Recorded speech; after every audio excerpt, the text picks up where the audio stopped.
मोटापे का वाहिद इलाज बगैर किसी दवा और एक्सरसाइज के 1 घंटे में 500 ग्राम से लेकर 1 किलो तक वजन कम किया जाएगा। नई टेक्नोलॉजी के जरिए ट्रीटमेंट किया जा रहा है SPS slimming and beauty clinic में। इस इलाज से आपको किसी भी तरह के साइड इफेक्ट्स भी नहीं होंगे। कलर इंप्रूवमेंट, पिंपल्स और डार्क सर्कल्स के लिए भी आप आ सकते हैं SPS slimming and beauty clinic, Hyderabad, Abids beside Agrawala sweet house. Screen पर दिए गए नंबर्स पर कॉन्टैक्ट करें।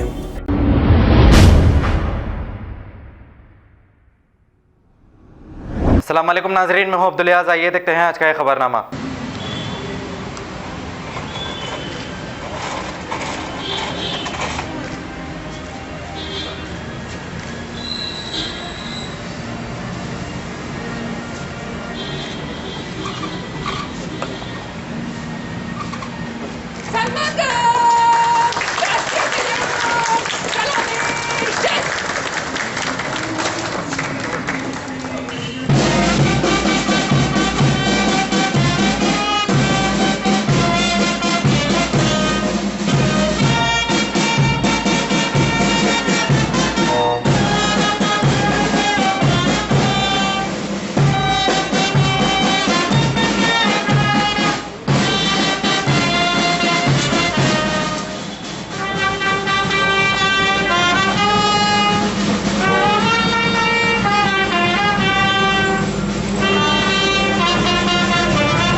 खबर है शहर की, खबर है गाँव की, खबर है सारी दुनिया की। 7H न्यूज पसंद आए तो लाइक कीजिए, शेयर कीजिए और सब्सक्राइब करना ना भूलें। 7H news.